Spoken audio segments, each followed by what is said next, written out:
And for the last video of the day,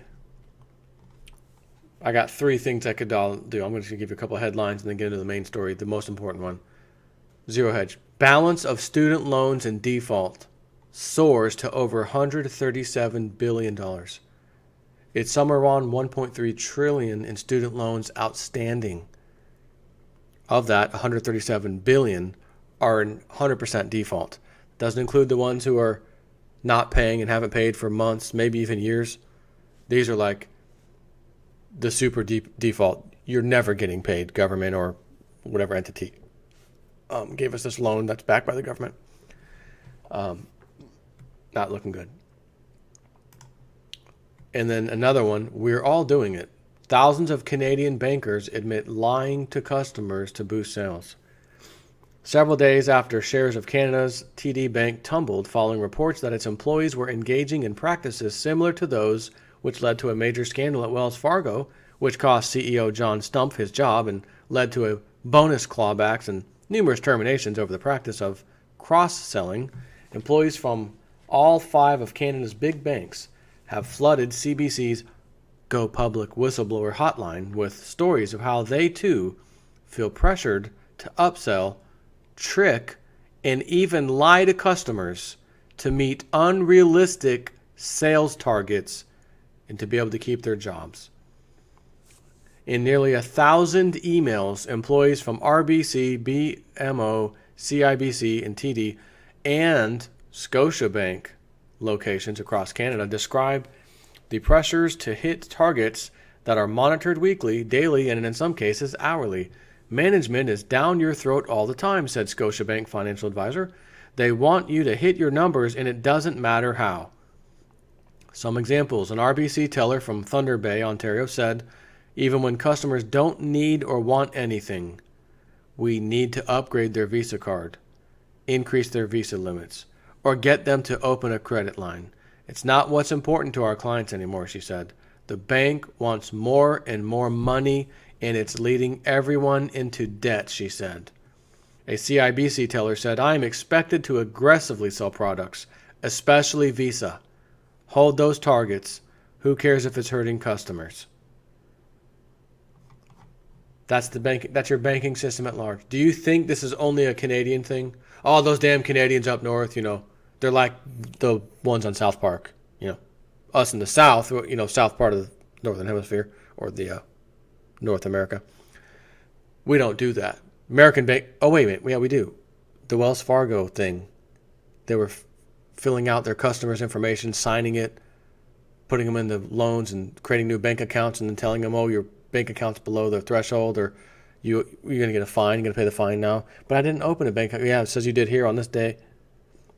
They even created fake email addresses to attach to the account, the employees did, so that they could answer the email and hit the question, answer and click this link. And that's Wells Fargo. That's America. Okay? Do you think for 1 second any other bank branch in America isn't doing the same thing? Which also means the financial products they sell you. Oh, do you have a retirement account? Do you have a... Oh, yeah, we have a... No. Jason at 4, pro tip. Take your investing in your own hands. Take your investments in your own hands. You find the things to invest it in. Do not let the experts do it, okay? The main thing I want to talk about is an article from Wolf Street, Wolf Richter. Inflation hits, consumers, mortgage rates take off. Financial repression for bondholders and savers. That's where we're at. The Fed is way behind the curve, but at least it now sees the curve. Retail sales in February were lousy and even lousier after inflation, though it was reported the warmest February in 100 years, without a big winter storm keeping all the all-important consumers cooped up at home instead of shopping. Total retail sales, including online and food services, edged up 0.1% to $474 billion in February from January, the slowest increase, by the way, in 6 months, the Commerce Department reported today. This came after an upwardly revised 0.8% jump in January, General merchandise sales and auto sales showed negative growth. Now, hold on. Did I, JSnip4, just hear the word revision and upward in the same sentence? When everything I always read, revised down. Last month, revised down. Last quarter, revised down. And today's revised down. Double revision. This came after an upwardly revised 0.8% jump in January. What the? These numbers are adjusted for seasonal and calendar factors, but not for inflation. We'll get to that in a moment. On a year-over-year basis, not seasonally adjusted, the total retail sales in February rose by $9.5 billion, or 2.2%. Gasoline sales alone soared by $7.2 billion, or 22%. On a juicy 30.7% price increase, more in a moment, and sales at non-store retailers jumped by $3.4 billion, or 8%. It's none of it. Non-store retailers. Remember the whole retail apocalypse? Yeah, that's not you guys. You didn't get any of that love. Without those two factors, gasoline price increases and non-store retail sales, total retail sales would have fallen by $1.1 billion from a year ago. And this still doesn't account for inflation. As consumers had to spend more on non-discretionary items such as housing and healthcare, discretionary items got hit. Sales at sporting goods stores, general merchandise stores, particularly department store sales, and electronics and appliances stores fell, as did auto sales. But hold on a second. How can auto sales fail? How? You don't need a 3 or 4 or 5 year loan anymore. We've got a 6, 7, and 8 year loan for you now. We've got you covered. Go buy a new car. Ladies and gentlemen, be sitting behind the wheel Sunday, 8 a.m. Yeah, okay. I'll be right there. The delay in tax refunds. The IRS has been trying to get its arms around large-scale problems of identity theft, so they've said, and fraudulent tax returns related to certain tax credits can be blamed for some of that debacle.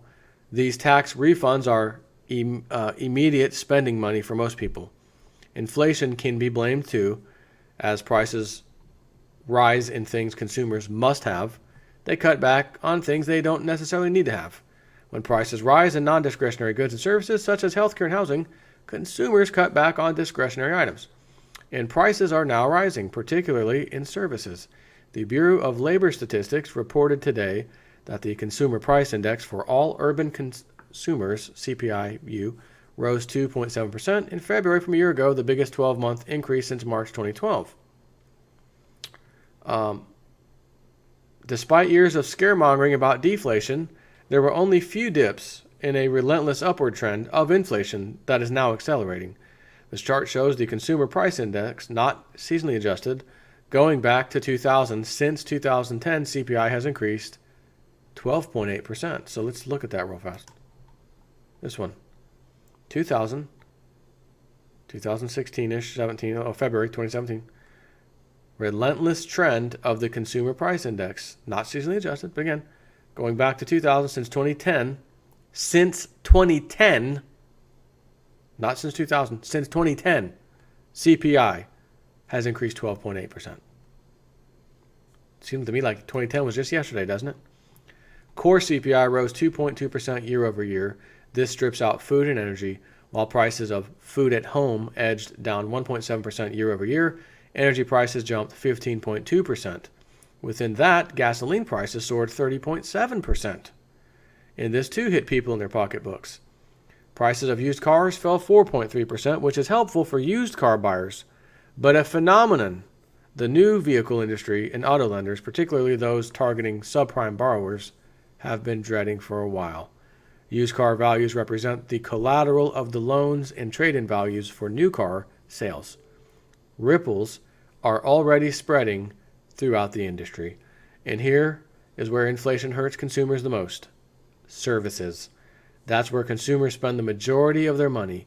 Prices of services, less energy services, rose 3.1% year over year.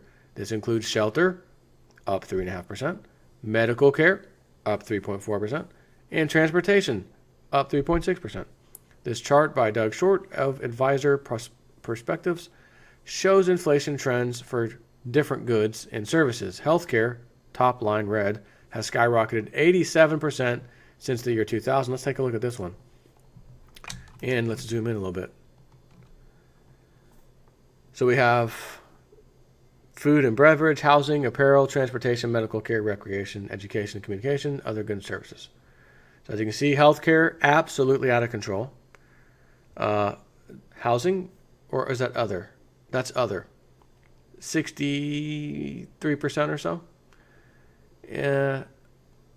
Housing down here. As you can see, this nice little inclination, 40, 50%. Okay. That's, again, this is absurd. Medical care, transportation, it's been all over the place. Still up, though. I mean, every one of these is up. That's the bottom line. Only time it went down was 2008, 2009, this epic fall off a cliff. Let's do a cash for, what was it? Cash for clunkers. Cash for clunkers. Trade in your old clunker and get a brand new car. Nonsense. And then the argument was, okay, well, now you're taking a bunch of good used cars off the market. You're forcing people to buy new. Oh, that'll get the auto industry back on its feet. That was the plan. But we got a problem again. And there ain't going to be no cash for clunkers this time. The Fed is still way behind this curve, or the curve. Its target for the Fed funds rate is still low, despite 3 mini rate hikes since December of 2015, including today's, at 0.75% to 1%. The target rate is still highly stimulative, because it's so low still. And it has been outpaced by inflation. If the effective funds rate is 0.9% going forward, it will imply a real inflation-adjusted Fed funds rate of negative 1.8% because of inflation. Even the 10-year Treasury yield between 2.5% to 2.6% is below the rate of inflation and no longer compensates bondholders for inflation. Inflation is outrunning them all. There is a term for this phenomenon. It's called financial repression. That's why the Fed is a mile behind the curve. But at least it has now acknowledged seeing the curve in the distance. Mortgage rates, too, are behind the curve since they are mostly a function of long-term Treasury yields, which are behind the curve. They all have a long way to go, but mortgage rates have begun to rise from their historically low levels. Fixed 30-year mortgages averaged 4.5% in the week ending March 10th. The Mortgage Bankers Association reported today. This is the highest rate since April 2014. But by any standard, rates are still very low, given that inflation is at 2.7%, and they're likely to zigzag higher. Everything will now be seen in the light of inflation. Savers might make a little more money as rates edge up, but that will be more than swallowed up by higher prices.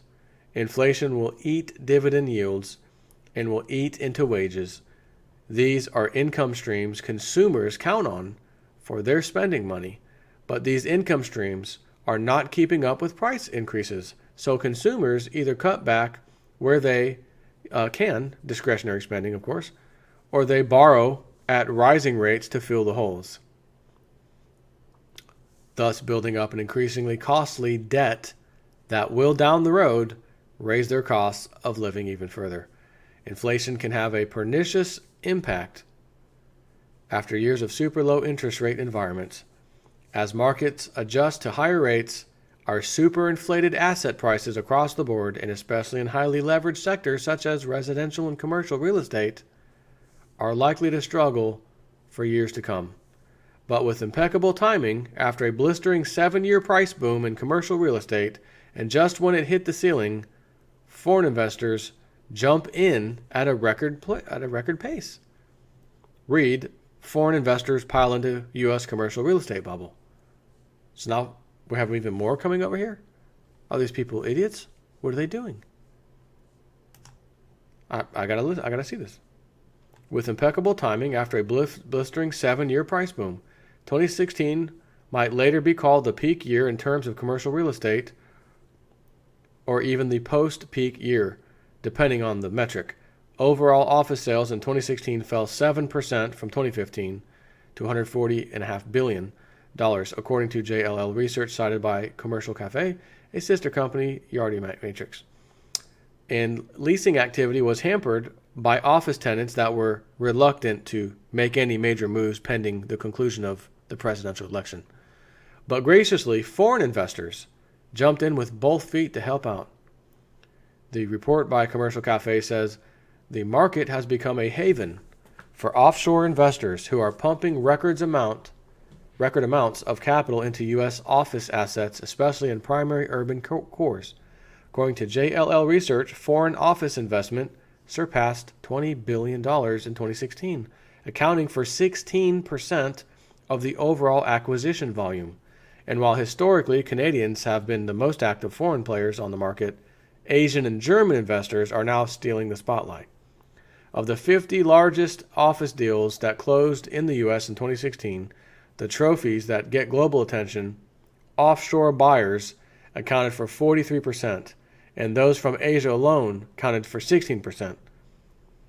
Asia, 8 deals for $6 billion, 16% of total. European, 5 deals for $2.3 billion, 6%. Canadian, 1 deal for $914 million, 2%.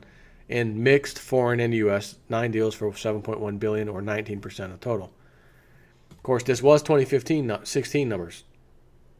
And as I mentioned with Martin Armstrong Cycle 2, that should have been the peak. So 2017, we should really start to see major issues with real estate, which I've already covered quite a few of them already this year. High-end real estate falling through the floor, as Cliff High said would, followed by real estate markets everywhere else. I don't want to have to pull up Zillow right now and show you Florida. The amount of stuff for sale in Florida is out of control. Remember the blue dots? Auction, auction, auction, foreclosure, foreclosure. They're everywhere. And I don't think foreigners are all of a sudden stepping in 2017 because it's just fantastic. And even if they're stupid enough to do so and continue this nonsense, is it healthy for a country to have foreign investors buying real estate type stuff?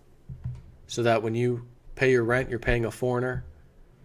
When you buy the next house, you bought it from a foreigner in your own land. Does that sound right? Does that sound like, the American dream, the American lifestyle we're supposed to be having? We buy our stuff from foreigners inside our own country. They now own the house. They own the storefront, and you're paying them rent. I mean, does that sound like that's what we're supposed to be doing? Even if this continues, which again, the numbers, the thing I'm looking at doesn't matter. Real estate's going down the tubes. I've already shown you enough of that data. But let's just assume that they're not paying attention in foreign lands and they still want to pump some money over here. When that stock market goes, it'll be cut off instantly. They will turn around in fear and stop instantly, helping push a huge drop in real estate, in commercial real estate, both residential and commercial. So how is their market timing? The Green Street Property Price Index in February was flat for the 4th month in a row. You have to go back to the early 2000s to find a flat spot this long. During the financial crisis, it peaked, and without dilly-dallying around, it plunged and then, fired up with the Fed's free money, it soared. But this time, there is no crisis. It's just hitting the ceiling. Year over year in February, the index rose only 2%, not even keeping up with the consumer price inflation. A bitter disappointment after nearly 8 years of a blistering boom during which the index soared 107%. As the chart shows, CRE is highly cyclical. Even the Fed, which rarely worries about asset bubbles and has a passion for inflating them, is officially worried about the CRE bubble, commercial real estate, and what its implosion might do to the lenders. Its efforts to make monetary policy less accommodative are in part targeting the commercial real estate price bubble. So it is unlikely that the plateau of the past 4 months will just remain a plateau. The biggest culprit was the apartment segment. The sub-index fell 3% in February and is down 4% from a year ago. The office sector still rose 2% for the month and 5% year over year. Self-storage, which had been white hot, having surged nearly 160% since the trough in 2009, declined in February for the first time since that trough, but was still up 8% year over year. The remaining segments, industrial, mall, strip, retail, healthcare, and lodging, were essentially flat year over year, except malls where the index still eked out a gain of 3%, despite the store closing and bankruptcy turmoil taking over the brick and mortar retail industry right now. Commercial real estate loans have not seen any such plateau, and leverage has continued to soar, even as valuations have hit the ceiling, and even as transaction volume declined last year. In February, commercial real estate loans at all U.S. commercial banks increased once again to hit a new all-time high record of $1.99 trillion. So thank you, foreign buyers, for stepping in at these red-hot prices when we need help the most. But foreign buyers were obviously not the only ones still buying. The largest office building transaction was the $1.93 billion purchase of the AXA Equitable Center at 787 7th Avenue in Manhattan by none other than the California pension system, CalPERS, in California, the largest public pension fund in the U.S. The deal was one of CalPERS' largest ever investments. It closed in January 2016, before the dark clouds had started to waft over the commercial real estate. AXA Financial was the seller. So CalPERS is counting on 7% annual returns every year for all years to come. And even then, it is woefully underfunded. So it's going out on a thin limb to get those returns in a glitzy office complex acquired at peak dollars after 7 years of booming prices is one of its efforts in that direction. CalPERS, I wish you luck. Mortgage industry, retail, real estate, I wish you luck. This shall not end well. Mathematical certainty, it is baked into the cake. Take care.